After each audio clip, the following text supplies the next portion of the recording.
Hello guys, this is Shailendra Pandey from Ambition Classes, your physics mentor. Last classes में हम लोगों ने गॉस लॉ के बारे में पढ़ा था। गॉस लॉ का एप्लीकेशन किया था इलेक्ट्रिक फील्ड की वैल्यू निकालने के लिए। ठीक है, और आप सबको पता है इलेक्ट्रिक फील्ड की वैल्यू अगर हमें पता है तो उससे हम लोग इलेक्ट्रिक पोटेंशियल की वैल्यू भी निकाल सकते हैं। इसलिए आज हम लोग सबसे पहले गॉस लॉ का एक बहुत अच्छा सा एप्लीकेशन करेंगे किसी कंडक्टर के बारे में, कंडक्टर की प्रॉपर्टीज़ को समझने के लिए। ठीक है, तो आइए देखते हैं what are the properties of conductor. तो किसी भी कंडक्टर की सबसे पहले प्रॉपर्टी यही होती है, the first property of a conductor is कि इट पजेज, मैं सारी प्रॉपर्टीज लिख दे रहा हूं, ठीक है guys. It पजेज free electrons. Conductor जो होता है उसके अंदर फ्री इलेक्ट्रॉन्स होते हैं, और ये आई थिंक आप सभी को पता है ना। तो it possess free electrons. Second property जो है कि अगर इसके अंदर हम लोग इलेक्ट्रिक फील्ड एग्जिस्ट करा दें तो इसके अंदर जितने भी चार्जेस हैं वो चार्जेस फ्लो करने लगेंगे। भाई फ्री इलेक्ट्रॉन्स इसके अंदर है, ये सबको पता है।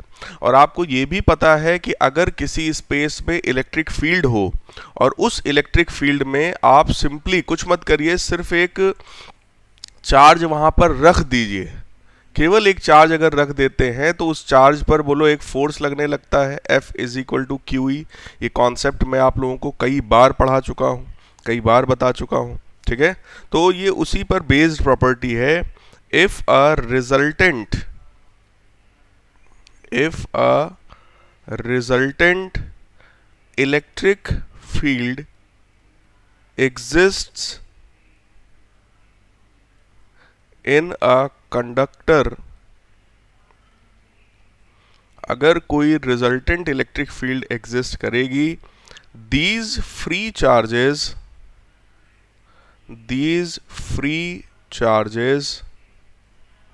will experience a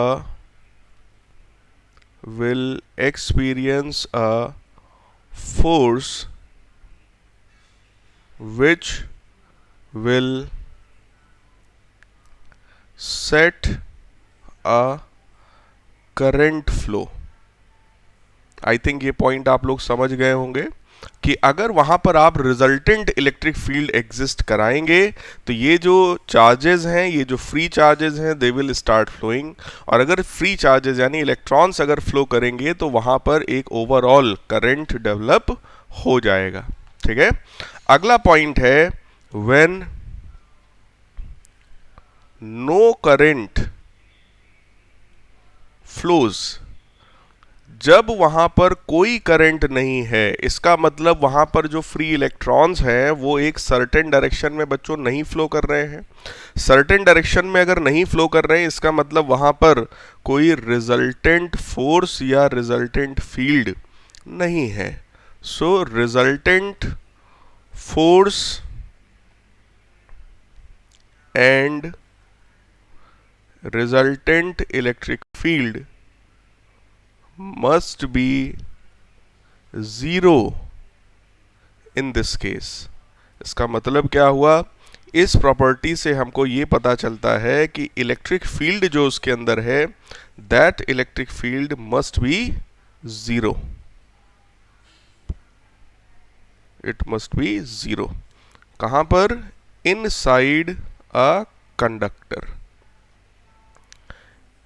ये मैंने आप लोगों को पहले भी कहा था जब हम लोग इस बात को देख रहे थे कि भाई किसी भी कंडक्टर के अंदर इलेक्ट्रिक फील्ड लाइंस फ्लो क्यों नहीं करती हैं। तो मैंने आपसे कहा था जब अभी आप लोग गॉस लॉ पढ़ेंगे तब आप उस प्रॉपर्टी को वेरीफाई कर पाएंगे। आज हम लोग उन सभी प्रॉपर्टीज को वेरीफाई करेंगे यहाँ पर।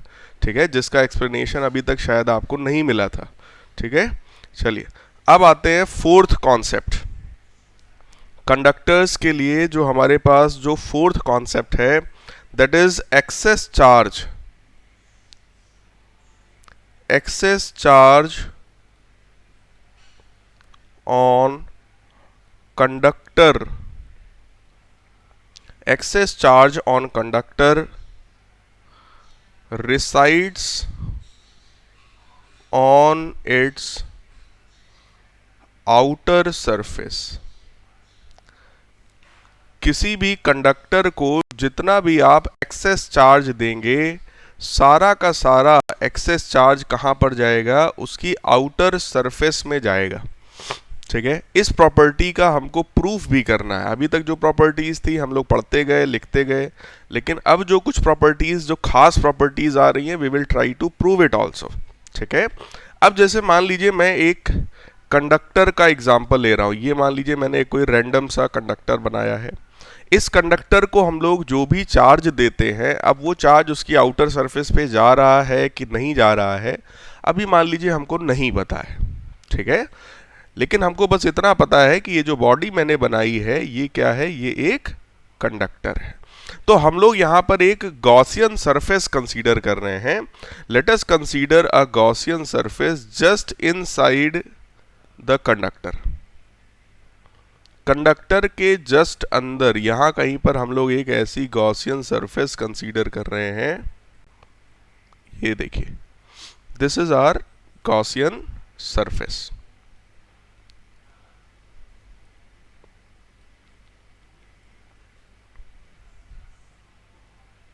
अब हम लोग ने अगर गॉसियन सरफेस कंसीडर किया है, तो इट इज 100% श्योर कि हम यहाँ पर गॉस लॉ अप्लाई करना चाहते हैं, है ना।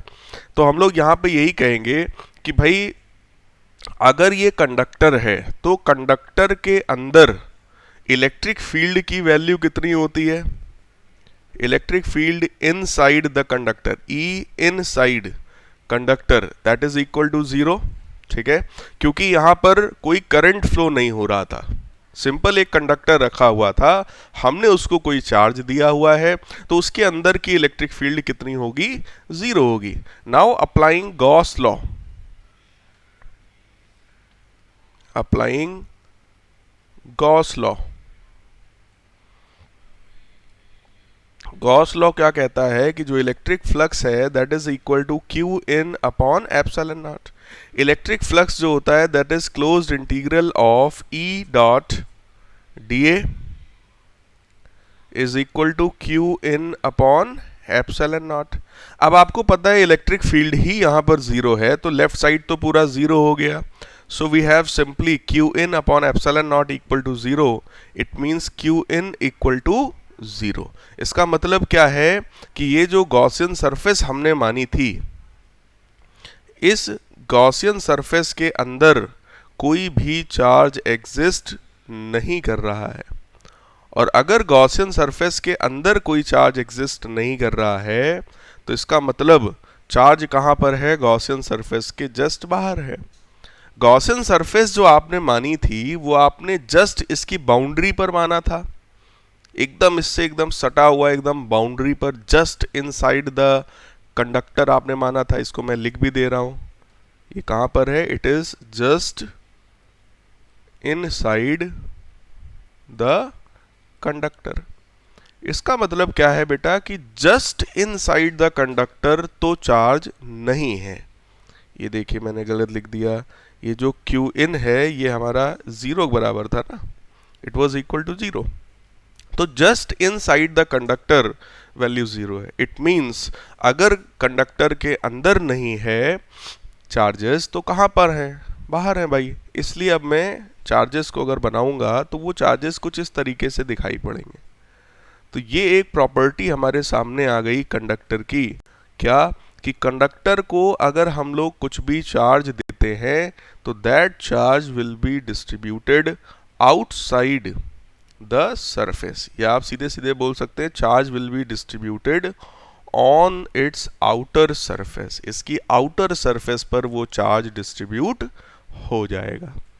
क्लियर है गाइस, ये प्रूफ करने को आता है, 1 नंबर का ये क्वेश्चन आपसे अक्सर पूछ लिया जाता है, इसलिए इसको आप बहुत अच्छे से अपने दिमाग में क्लियर रखिएगा। आइए अगले क्वेश्चन की तरफ बढ़ते हैं।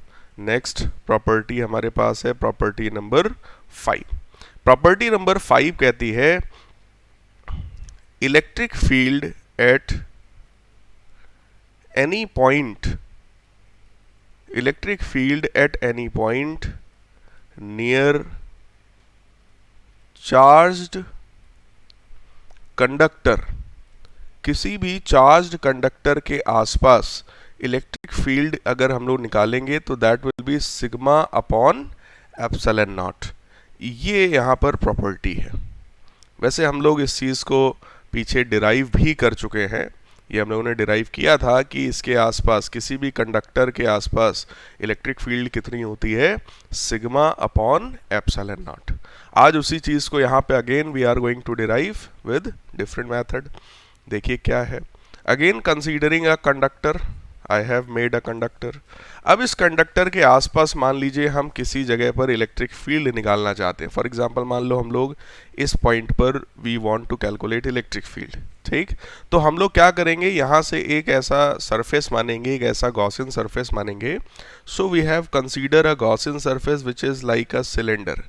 आधा सिलेंडर उसके अंदर है और आधा सिलेंडर उसके बाहर है, कुछ इस टाइप का हमने माना।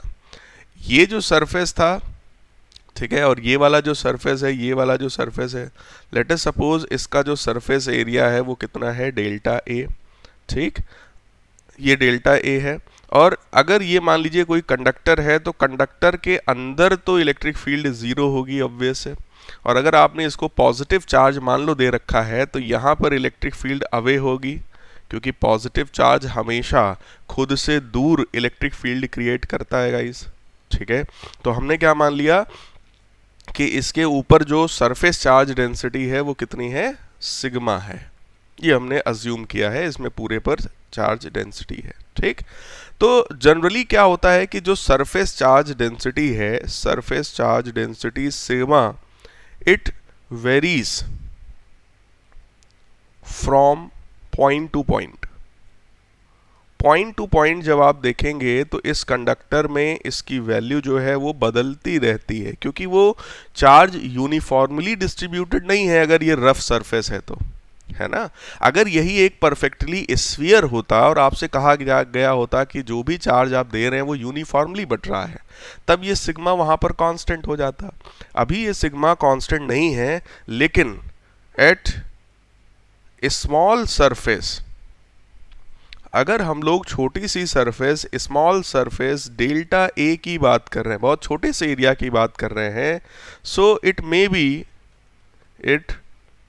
बी assumed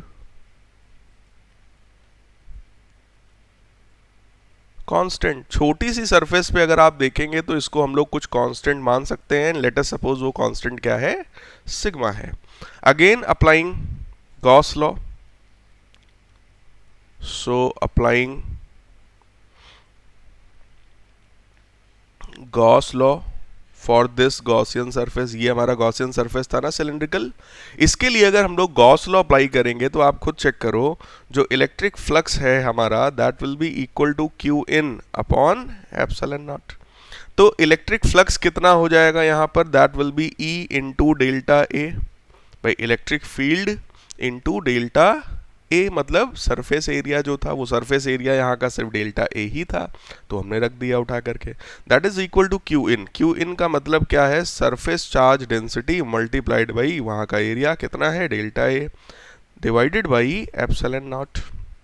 भाई क्यू इन अगर आप देखेंगे, इस सरफेस के अंदर चार्ज अगर आप देखेंगे तो वो तो सिर्फ यहीं पर होगा ना, इतने स्पेस में ही तो चार्ज है। और इतने स्पेस में कितना चार्ज है, तो आप कहेंगे सर वहाँ का सरफेस चार्ज डेंसिटी सिग्मा था, तो आप सीधे सीधे कहेंगे कि भाई सिग्मा जो होता है that is charge per unit area.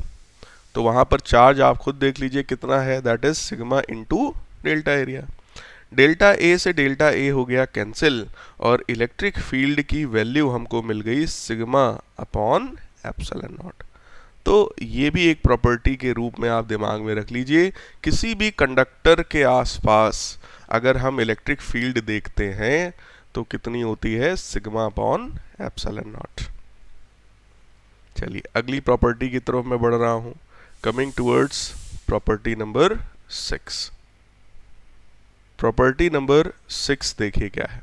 Property number 6 ये कहती है कि अगर मान लो जो हम लोग कंडक्टर बना रहे हैं that is something like non uniform, ठीक है, कुछ इस तरीके का है, ठीक है। या इसको मैं थोड़ा सा और अच्छा अगर मैं बनाऊं कंडक्टर ऐसा है, कहीं पर उसका एरिया कम है और कहीं पर उसका एरिया ज़्यादा है, कुछ इस टाइप का मान लो कंडक्टर है। मतलब जो शेप है ना, वो शेप यूनिफॉर्म नहीं है। तो अगर मैं यहाँ पर दो एरियाज कंसीडर करूँ, एक एरिया ये एरिया 1 है और एक एरिया यहाँ का एरिया 2 है। ध्यान से देखिए, जो एरिया 1 है वहाँ का जो रेडियस है वो कम है। So radius of curvature for area 1 R1 is less than radius of curvature for area 2। भाई एरिया 1 का रेडियस कम दिख रहा होगा, एरिया 2 जो है उसका रेडियस ज़्यादा दिख रहा होगा, क्योंकि वहाँ पे कर्व जो है वो बड़ा सा है। ठीक, तो यहाँ पर प्रॉपर्टी क्या है हमारे पास, वो प्रॉपर्टी मैं लिख रहा हूँ, for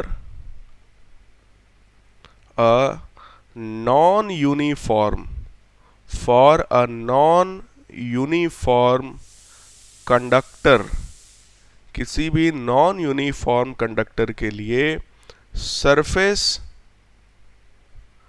charge density, surface charge density sigma varies inversely as radius of curvature, as radius of curvature. ठीक है, तो रेडियस ऑफ कर्वेचर जो होता है, फॉर एग्जांपल अगर मैं उसको r से डिनोट कर दूं, that is inversely proportional to, sorry क्या कहा गया है, surface charge density. Surface charge density मतलब जो सिग्मा है that is inversely proportional to radius of curvature. इसका मतलब जहां पर रेडियस ऑफ कर्वेचर ज़्यादा होगा वहां पर सरफेस चार्ज डेंसिटी कम होगी। अब इसका मतलब समझिए आप, मतलब ये है कि जहां पर रेडियस कम है, अगर रेडियस कम है तो वहां सिग्मा ज़्यादा होगा, मतलब वहां पे चार्जेस ज़्यादा होंगे। तो यहाँ पर जो चार्जेस होंगे वो बहुत पास पास होंगे, यहाँ पर डेंसिटी जो है वो बहुत ज़्यादा होगी। जबकि यहाँ पर जैसे जैसे आप देखिए बढ़ता जा रहा है, वैसे वैसे सरफेस चार्ज की जो डेंसिटी है वो भी कम होती जा रही है। कुछ इस तरीके का सिस्टम होगा। इधर की तरफ जो सरफेस चार्ज डेंसिटी है वो कम है क्योंकि इधर का रेडियस ज़्यादा है, जबकि इधर का रेडियस कम है इसलिए यहाँ पे सरफेस चार्ज डेंसिटी ज़्यादा है। तो अगर कोई पॉइंटेड एंड होगा, किसी भी कंडक्टर में कोई पॉइंटेड एंड अगर है, तो आप समझ लो वहाँ पर चार्ज की डेंसिटी सबसे ज़्यादा होगी। क्लियर है? ठीक, ये कॉन्सेप्ट है यहाँ पर। आइए अगले कॉन्सेप्ट की तरफ बढ़ते हैं। वैसे मैंने ये कॉन्सेप्ट आप लोगों को पहले भी बताया था। अगला जो कॉन्सेप्ट हमारे पास है that is electric field and field lines. Electric field and field lines, एक minute, electric field and field lines are normal to the surface of conductor। Electric field और इलेक्ट्रिक फील्ड लाइंस जो होती हैं किसी भी कंडक्टर की surface के हमेशा परपेंडिकुलर होती हैं। They are always normal to the surface. इसको मैं बना करके भी आपको दिखाना चाहूँगा कि जैसे मान लीजिए हम लोगों ने ये एक ऐसा कंडक्टर यहाँ पर बना रखा है जिसकी कुछ ऐसा थिकनेस है, तो ये मान लीजिए कोई शेल है इस टाइप का। इसके लिए अगर हम लोग इलेक्ट्रिक फील्ड लाइंस बनाएंगे तो those electric field lines would be something like this.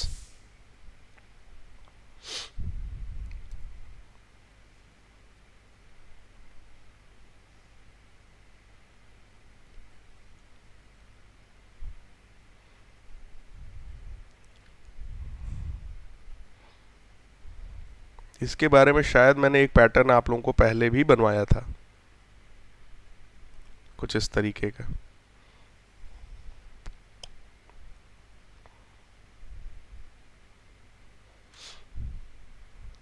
जैसे जैसे आप देखिए कंडक्टर के पास ये इलेक्ट्रिक फील्ड लाइंस आती हैं तो ये कंडक्टर की तरफ मुड़ने की कोशिश करती है।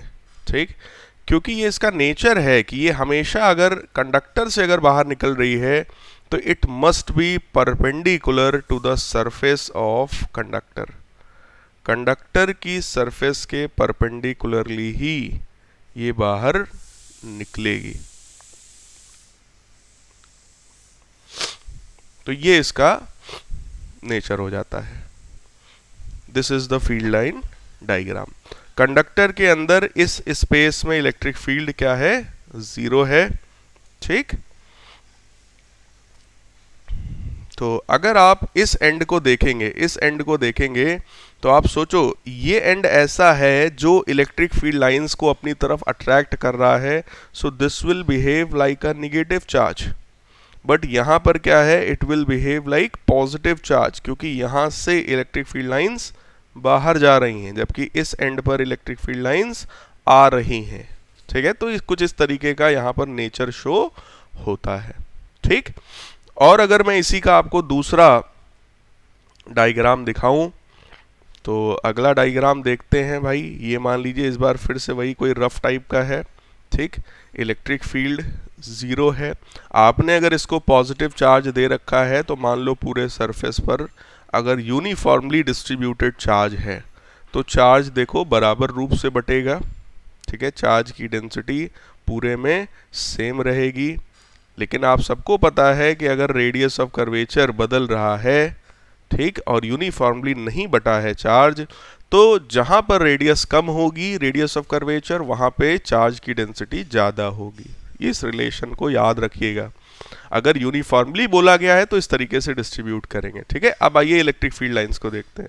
ये इलेक्ट्रिक फील्ड लाइंस हमेशा इससे बाहर, देखो पॉजिटिव चार्ज है तो इससे दूर ही जाएंगी, ऑब्वियस है। तो ये इलेक्ट्रिक फील्ड लाइंस ऐसी जाएगी, यहां पर आप देखोगे तो ऐसी जाएगी, इस जगह पर ऐसी जाएगी, यहां बगल में देखोगे तो ऐसा जाएगा। इलेक्ट्रिक फील्ड लाइंस यहाँ पे परपेंडिकुलर इस तरीके का है। कुल मिला के बस क्या होना चाहिए, सरफेस के परपेंडिकुलर इलेक्ट्रिक फील्ड लाइंस हमेशा होती हैं। इस जगह पर ऐसी, इस जगह पर ऐसी, लेकिन बस कभी भी वो इंटरसेक्ट नहीं करेंगी। ये कॉन्सेप्ट आप लोगों को पता है।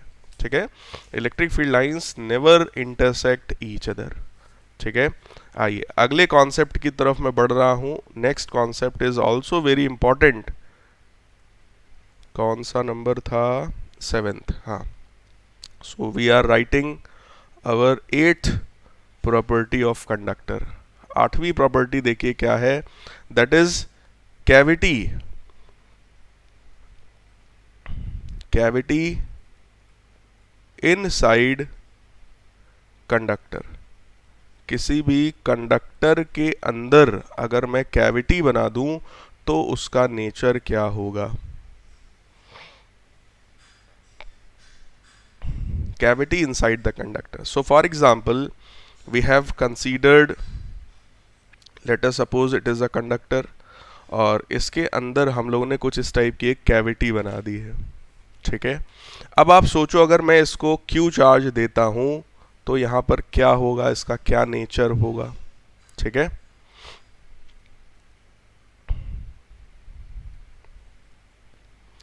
Q चार्ज जो हम इसको दे रहे हैं वो Q चार्ज हम आउटर सरफेस को नहीं, क्योंकि कंडक्टर है ना, तो हम क्या कर रहे हैं, इसके अंदर यहां पर Q चार्ज रख रहे हैं। मतलब we have placed a charge inside the cavity. Cavity के अंदर हम रख रहे हैं। अब कैविटी के अंदर अगर हम लोग रख रहे हैं तो देखो क्या होगा भाई। ठीक, इसके लिए हम लोग गॉस लॉ का यूज करेंगे और बहुत अच्छा सा एप्लीकेशन गॉस लॉ का आपको देखने को मिलेगा। Let us consider a Gaussian surface at this point. ये पॉइंट देखिए कहाँ पर है, it is just outside the cavity, or you can say it is just on the inner part of conductor. ठीक है ना, तो ये रेड कलर से मैंने क्या शो कर दिया आपको, ये हमारा गॉसियन सरफेस है। This is our Gaussian surface. इस गॉसियन सरफेस के लिए हमको गॉस लॉ अप्लाई करना है। सो आप सोचो अगर मैं इस रेड वाली सरफेस के लिए गॉस लॉ अप्लाई कर रहा हूं, सो अप्लाइंग गॉस लॉ,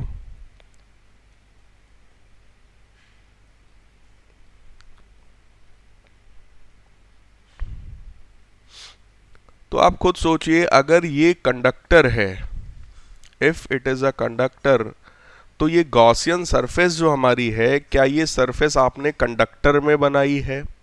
और अगर ये कंडक्टर में है तो वहां पर इलेक्ट्रिक फील्ड की वैल्यू बच्चों कितनी होगी?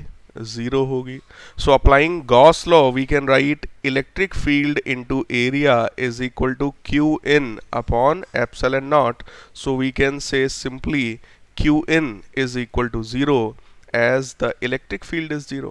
भाई इलेक्ट्रिक फील्ड जीरो है तो इसका मतलब इस रेड कलर की जो गॉसियन सरफेस है इसके अंदर चार्ज कितना है? जीरो है. तो अगर इसके अंदर चार्ज जीरो है तो आप सोचिएगा, अगर इसके अंदर का चार्ज जीरो है तो इसका मतलब तो यार फिर एक ही है. क्या मतलब है? कि अगर इसके अंदर जीरो है और यहां पर तुमने एक पॉजिटिव चार्ज सस्पेंड यानी कि रख ही रखा है, पॉजिटिव तो यह ही है, फिर भी मैं कह रहा हूं इसके अंदर का चार्ज जीरो है, इसका मतलब इसकी इनर सरफेस पर यहां पर एक निगेटिव चार्ज इंड्यूस हो जाएगा पूरी सरफेस पर, जिस निगेटिव चार्ज का मैग्नीट्यूड किसके बराबर है? माइनस क्यू के बराबर है. उस निगेटिव चार्ज का मैग्नीट्यूड माइनस क्यू के बराबर है. सेंटर पे आपने क्या रखा था? Plus Q. और इनर सरफेस पे क्या इंड्यूस हो गया? Minus Q. तो नेट चार्ज अंदर कितना हो गया? जीरो हो गया. So the property is,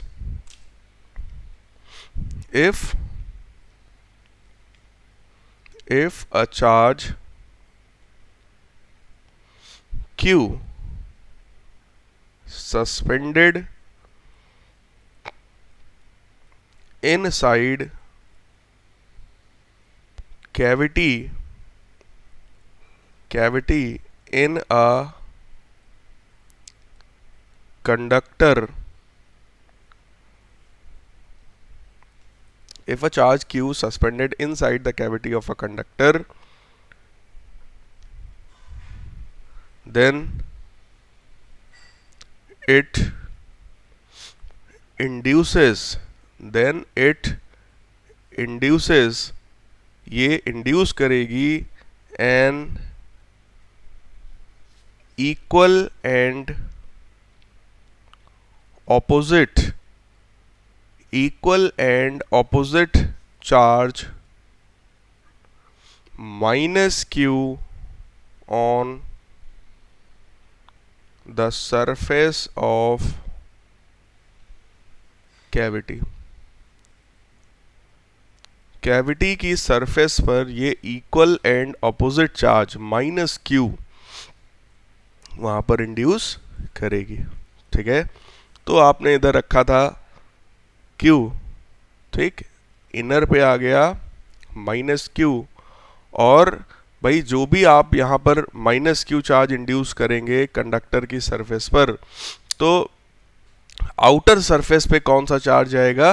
plus Q. क्योंकि कंडक्टर के अंदर, कंडक्टर जो है वो हमारा इलेक्ट्रिकली न्यूट्रल होता है. ठीक है, क्योंकि अभी कंडक्टर पर अगर आप ध्यान से देखो तो कंडक्टर की इनर सरफेस पर चार्ज कौन सा इंड्यूस हो गया है? माइनस क्यू हो गया है. But the conductor behaves as electrically neutral. पहले भी न्यूट्रल था, अभी भी न्यूट्रल है. तो अगर वो न्यूट्रल है तो इस कंडक्टर की सरफेस पर, कंडक्टर की आउटर सरफेस पर उतना ही पॉजिटिव चार्ज भी जनरेट हो जाएगा. क्योंकि ये कंडक्टर कैसा बिहेव कर रहा है? It is electrically neutral. So this positive charge will be also induced on the outer surface. Clear? तो मैं इसको भी मैं लिख दे रहा हूं ताकि आपको कोई कंफ्यूजन ना हो. As the conductor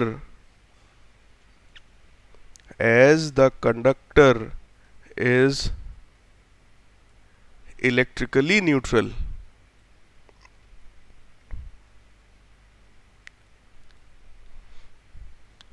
and a charge plus q is induced on its outer surface, इसकी आउटर सरफेस पर एक चार्ज इंड्यूस हो जाता है, ठीक है, दैट इज प्लस क्यू। तो अगर कोई आपसे ये बोल दे कि भाई इसके लिए इलेक्ट्रिक फील्ड लाइंस ड्रॉ करो, तब आप कैसे ड्रॉ करेंगे? तो आप सोचो, मैं इलेक्ट्रिक फील्ड लाइंस यहाँ पे ड्रॉ कर रहा हूँ कि ये मान लीजिए कोई कंडक्टर है, इसके अंदर हमने ये कोई कैविटी बनाई, इसके अंदर यहाँ कहीं पर आपने एक चार्ज Q रखा है, this is let us suppose Q charge. तो होगा क्या कि ये Q चार्ज हमेशा खुद से दूर इलेक्ट्रिक फील्ड लाइंस क्रिएट करेगा लाइक दिस, लेकिन ये कंडक्टर है तो कंडक्टर के अंदर तो इलेक्ट्रिक फील्ड लाइंस जाएंगी नहीं, तो यहाँ से निकलेंगी भाई, तो ऐसे आप बना देंगे।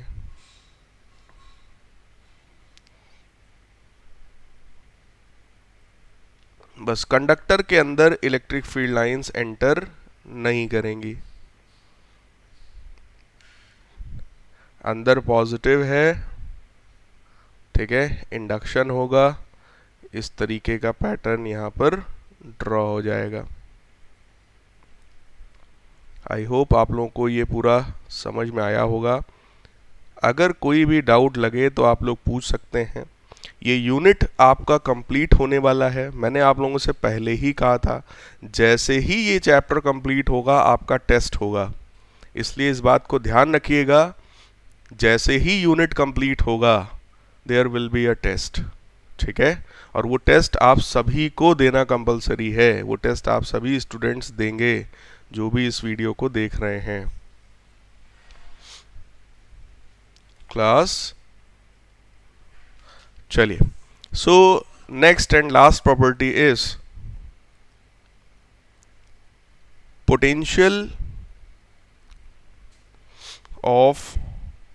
potential of charged conductor, potential of charged conductor throughout its volume is same। Electric field तो कंडक्टर के अंदर जीरो होती है, लेकिन पूरे ही कंडक्टर में अगर हम लोग पोटेंशियल की बात करें तो पोटेंशियल की वैल्यू पूरे कंडक्टर में सेम होती है। कैसे पता? इलेक्ट्रिक फील्ड इज जीरो, ठीक है, but we know that E is equal to minus dV over dr, और हमको ये भी पता है कि इलेक्ट्रिक फील्ड जीरो है, तो इसका मतलब dV बाई dr की वैल्यू क्या है? जीरो है।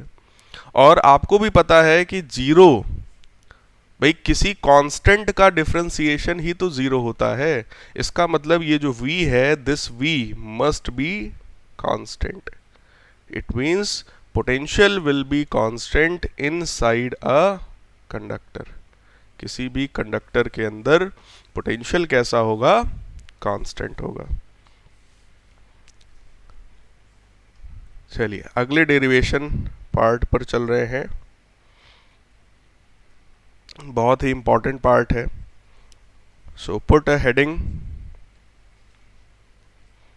We are putting a heading electric field and potential,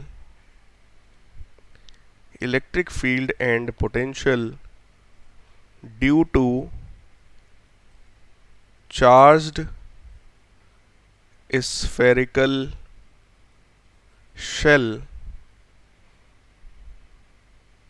मतलब आप कोई चार्ज्ड स्फेरिकल शेल ले लीजिए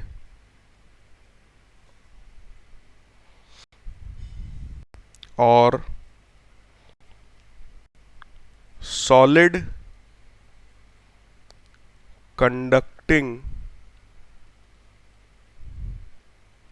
स्फीयर, मीन्स या तो आप कोई स्फेरिकल शेल कंसीडर करिए या फिर आप कोई सॉलिड कंडक्टिंग स्फीयर लीजिए, क्योंकि दोनों का ही नेचर एक जैसा ही होता है।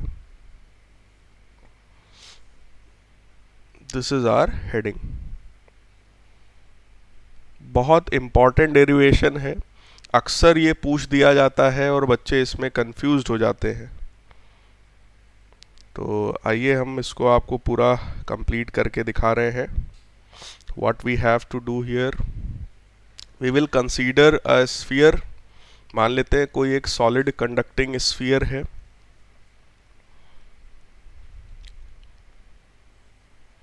जैसे ये है, मान लीजिए कोई स्फीयर।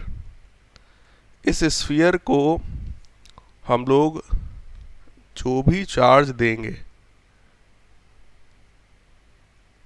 इस स्फीयर की रेडियस मैं कंसीडर कर रहा हूँ, इसका रेडियस है कैपिटल आर, और इसको हम लोग जो भी चार्ज देंगे, मान लो मैंने प्लस क्यू चार्ज दिया, तो वो सारा का सारा प्लस क्यू चार्ज इसकी आउटर सरफेस पर चला जाएगा।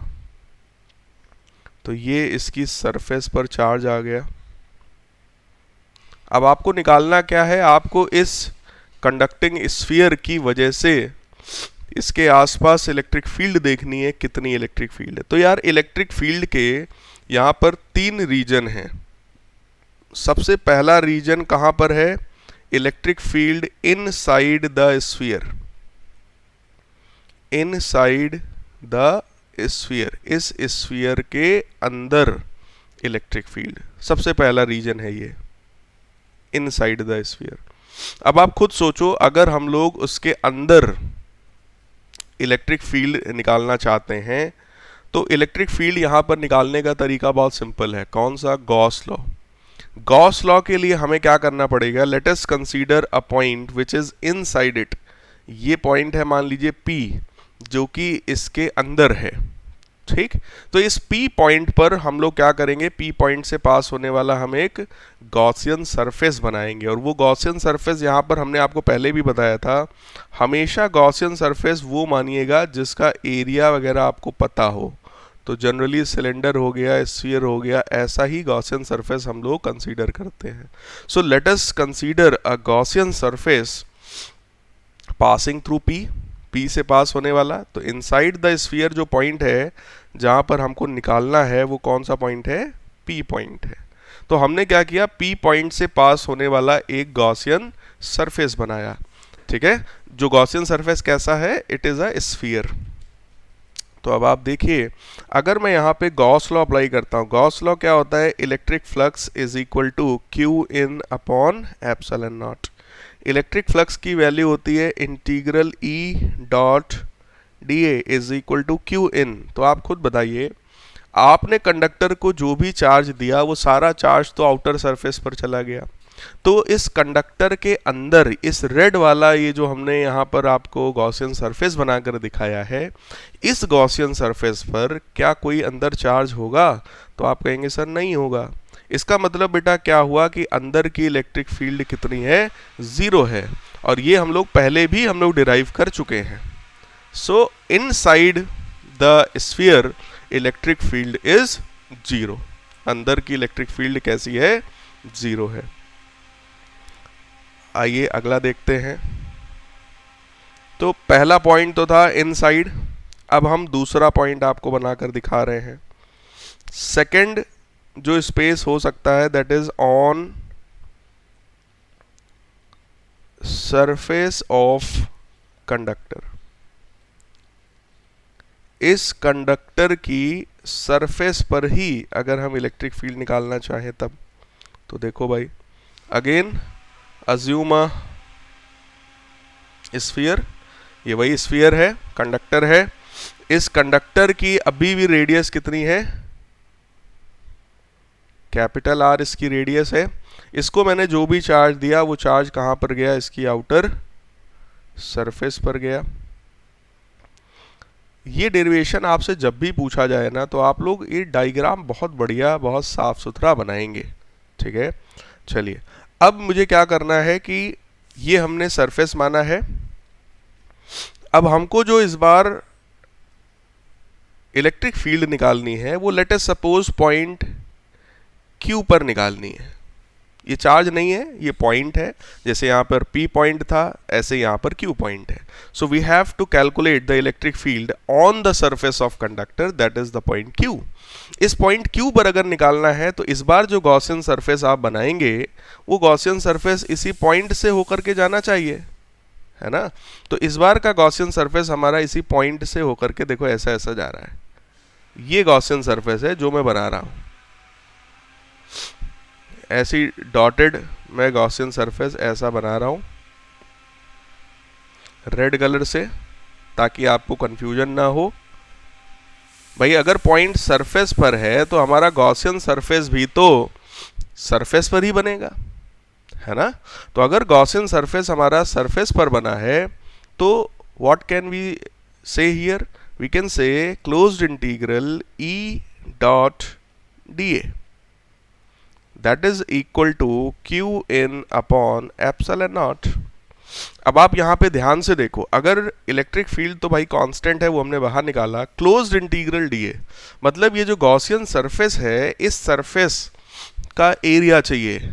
इंटीग्रल dA मतलब A, और A का मतलब क्या है, इस गॉसियन सरफेस का एरिया। तो इस गॉसियन सरफेस का जो एरिया है, क्या ये एरिया 4 पाई r स्क्वायर हो जाएगा। So it is E into 4 pi r square, that will be equal to Q in. अब इस सरफेस में चार्ज कितना है भाई, तो अगर आपने इसको Q चार्ज पहले दिया था, यहाँ पर भी हमने Q चार्ज दिया था, तो इस पर कितना चार्ज है इस बार, Q चार्ज है। So that is Q by epsilon naught. So the value of electric field is 1 upon 4 pi epsilon naught Q by r square. It means, ध्यान से देखिए, ऐसा लग रहा है कि जो भी चार्ज हमने इस कंडक्टर को दिया है वो सारा का सारा चार्ज उसके सेंटर पे रखा हुआ है। भाई अगर यहाँ सेंटर पर Q चार्ज होता और हम इस पॉइंट Q पर इलेक्ट्रिक फील्ड निकालते तो वो भी तो इतना ही होता। So this is behaving as if whole charge is concentrated at centre. ठीक है, चलिए भाई ये आ गया आपका। ऐसे ही अगला जो कॉन्सेप्ट है, अगला जो पॉइंट है, this time the point is outside the conductor. भैया 3 रीजन थे, एक अंदर था, एक सरफेस पर था, और एक क्या है इससे बाहर है। तो हमने 2 केस कर लिए हैं, तीसरा केस हमारा ये है। This time we are going to calculate the electric field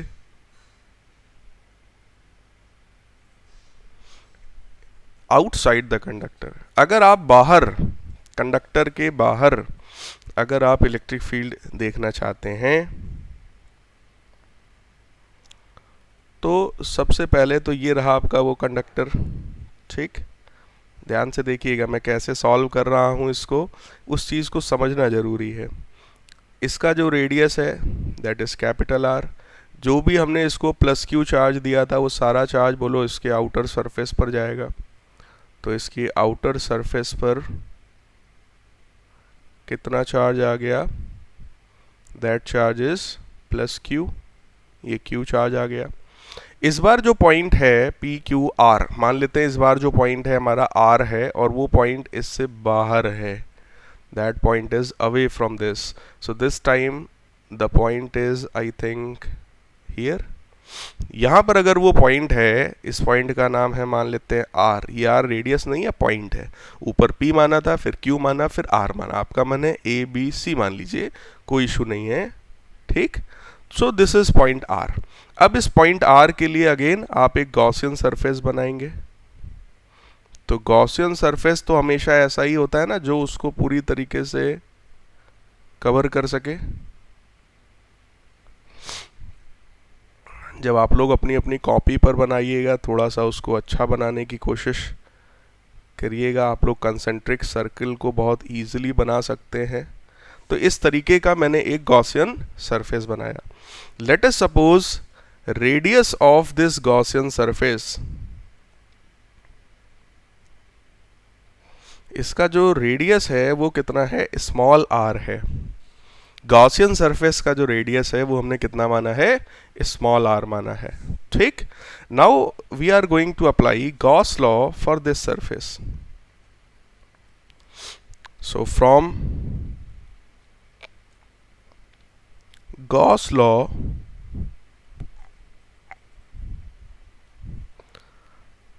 closed integral E dot dA is equal to qn upon epsilon naught। So E बाहर आ जाएगा आपका, इंटीग्रल dA का मतलब इस गॉसियन सरफेस का एरिया, और इस बार ये जो गॉसियन सरफेस है उसकी रेडियस क्योंकि स्मॉल आर है तो एरिया हो जाएगा 4 पाई स्मॉल आर स्क्वायर। इसके अंदर चार्ज Q है, सो अपॉन एप्सिलॉन नॉट, और इलेक्ट्रिक फील्ड जो आपकी आई at point R outside point पर वो कितनी आ गई है, 1/4 pi epsilon naught Q by small r square. Clear? This is the value of electric field. अब आप लोग इस इलेक्ट्रिक फील्ड को बहुत ध्यान से समझिए। ये जो इलेक्ट्रिक फील्ड यहां पर आई है, मैं उसको अलग कलर से दिखा रहा हूं। इलेक्ट्रिक फील्ड जो आउटसाइड की है that is inversely proportional to r square.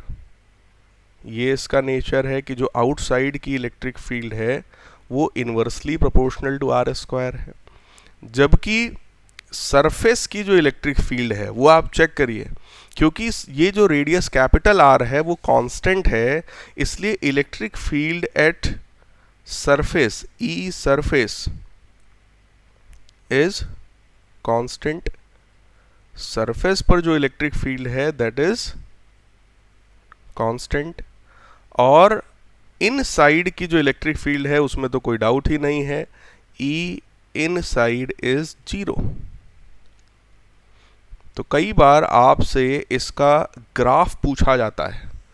क्या ग्राफ पूछा जाता है कि अगर आप किसी एक कंडक्टर की बात कर रहे हैं तो उस एक कंडक्टर की सेंटर से जब आप r डिस्टेंस आगे बढ़ते जाते हैं तो इलेक्ट्रिक फील्ड का वेरिएशन क्या होता है, ये ग्राफ हम लोगों से पूछा जाता है। तो देखिए मैं उस ग्राफ को यहाँ पर शो कर रहा हूँ।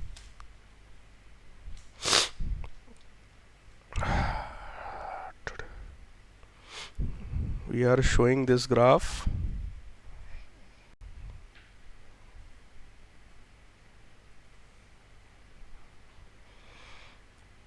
on x-axis.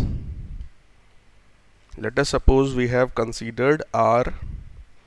On y-axis we are representing electric field।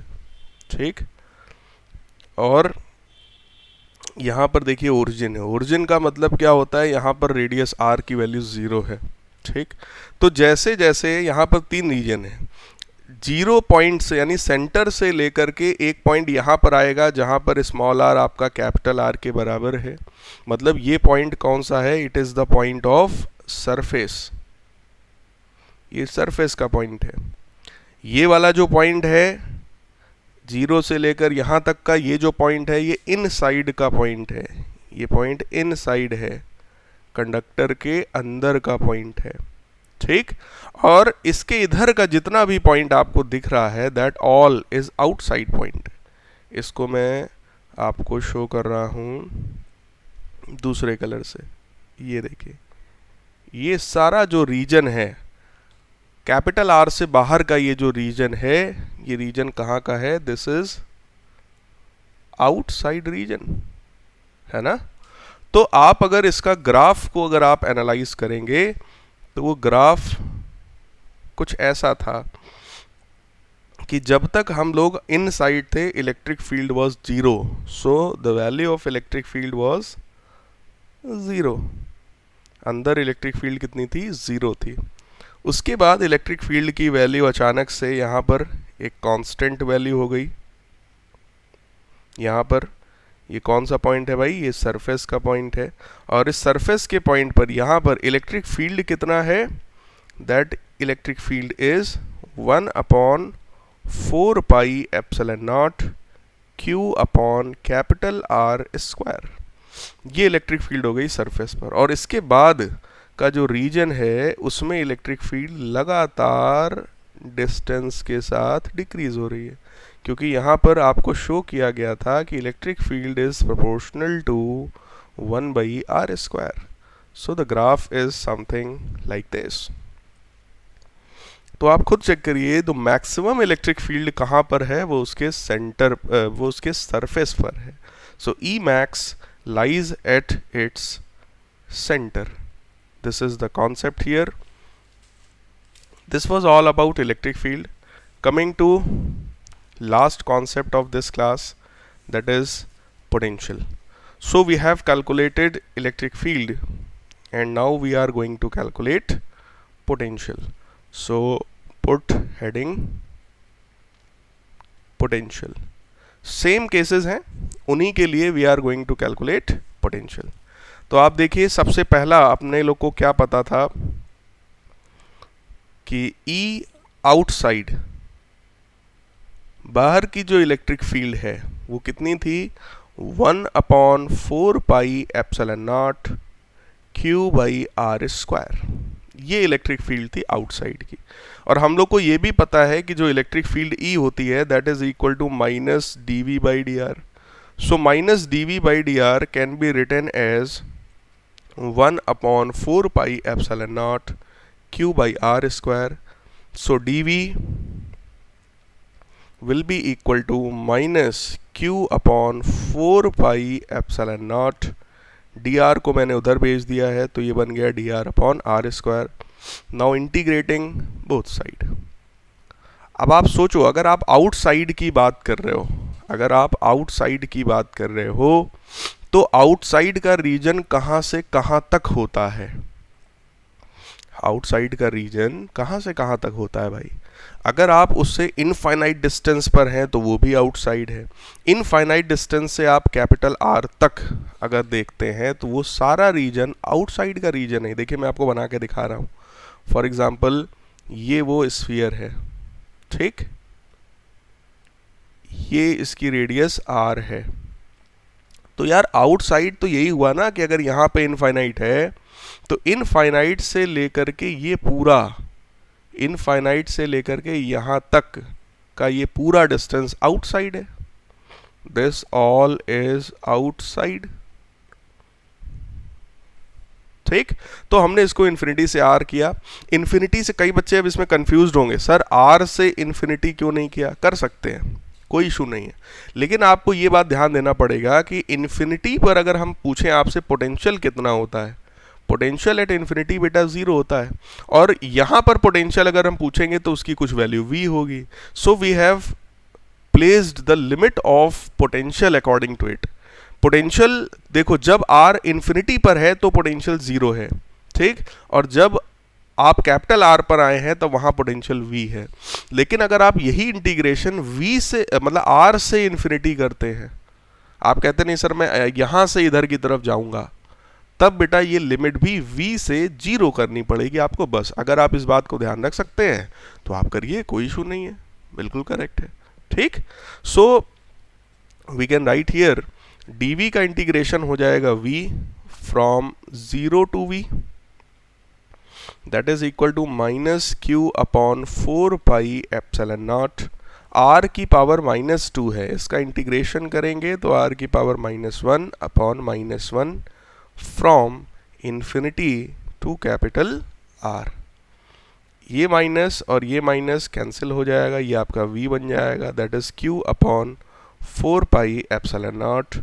Limit आप लगाएंगे 1/R -1/इन्फिनिटी जो कि 0 हो जाएगा। तो पोटेंशियल की वैल्यू कितनी आ गई, v is equal to 1/4πε0 Q/R।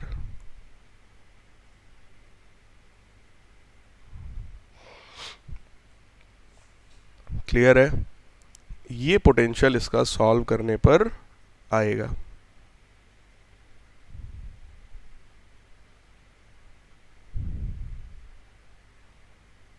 This is the value of potential, 1/4πε0 Q/R। और आप चेक करिए ये पोटेंशियल जो आया है, this is a constant value. Surface पर पोटेंशियल कैसा है, कांस्टेंट है। अच्छा चलिए और आगे बढ़ता हूँ मैं, सरफेस कह रहा हूँ, आउटसाइड पॉइंट जो है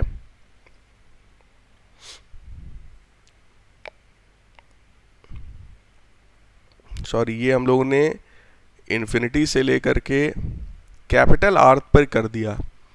कैपिटल आर का मतलब जो पॉइंट है, ये पॉइंट कहाँ का है बेटा, सरफेस का पॉइंट है। ये जो पॉइंट है यहाँ पर, ये पॉइंट तो सरफेस का हो गया ना, तो मैं सही बोल रहा था। ये जो हम लोगों ने पोटेंशियल निकाल दिया, ये कहाँ का निकाल दिया, ये सरफेस का पोटेंशियल निकाल दिया। It is the potential of surface. तो इसको हम लोग सरफेस पे कर देते हैं। और यही इंटीग्रेशन अगर आप इन्फिनिटी से स्मॉल आर तक करते, स्मॉल आर क्या था, आउटसाइड का पॉइंट था, तो v आउटसाइड आपका कितना आता, v आउटसाइड की वैल्यू आपके पास आती 1/4 pi epsilon naught q by small r, है ना। सब कुछ सेम एज इट इज रहता, कोई बुराई नहीं है, कुछ गलत नहीं हुआ है। अगर आप इन्फिनिटी से कैपिटल आर तक ले आते हैं, मतलब आप उसको कहाँ पर ला रहे हैं, सीधे सीधे सरफेस पर ला रहे हैं, तो वो पोटेंशियल सरफेस का हो जाएगा। लेकिन अगर आप स्मॉल आर तक लाते तो सरफेस पे ना होता, तो वो आपका आउटसाइड का पॉइंट हो जाता। लेकिन ये जो है यहाँ पर आप देखिए, जो v आउटसाइड है, बाहर वाले पॉइंट का जो पोटेंशियल है, that is inversely proportional to distance. ठीक, अच्छा जी, इन साइड वाले पॉइंट पर आते हैं। इन साइड पर electric field inside this conductor was 0 and we know E is equal to minus dV by dr which is equal to 0. It means we have V is equal to constant. तो potential की value अंदर जो है वो कैसी है, constant है। और वो कांस्टेंट बच्चों वही होता है जो सरफेस पर है। सो it is 1/4 pi epsilon naught q by capital R। तो यहाँ पर भी आप लोगों से कई बार ग्राफ पूछा जाता है कि इसका भी ग्राफ भाई बनाकर दिखाओ। तो देखिए ग्राफ इसका कैसा होगा।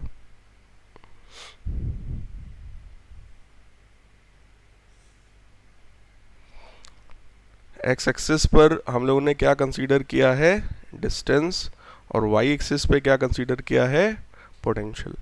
ये पॉइंट है जहां पर स्मॉल आर आपका कैपिटल आर के बराबर होगा। सो this is a point of surface.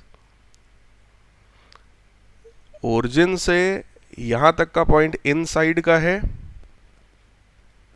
ये इनसाइड का पॉइंट है, और यहां पर ये सब जो पॉइंट है ये आउटसाइड का पॉइंट है। ग्राफ अगर मैं बनाकर दिखाऊं आपको, तो इन साइड से लेकर के यहां तक जो वैल्यू होती है वो कांस्टेंट है, और इसके बाद ये वैल्यू लगातार आपकी डिक्रीज हो रही है। ठीक, यहां पर जो v है वो प्रोपोर्शनल टू 1/r होता है, जबकि यहां पर जो v है वो कांस्टेंट होता है। सरफेस पर जो वैल्यू है वो कितनी है, v is equal to 1/4 pi epsilon naught q by capital R। ये सरफेस पर वैल्यू है, यही वैल्यू अंदर भी होती है। ठीक है, तो ये पूरा कॉन्सेप्ट है इलेक्ट्रिक फील्ड और इलेक्ट्रिक पोटेंशियल का। आई होप आज की क्लास में मैंने आपको इसमें काफ़ी कुछ बताया है, तो आप इस पूरे टॉपिक को कंप्लीट करिएगा। कोई भी प्रॉब्लम आती है तो you can contact me. Thank you guys, take care.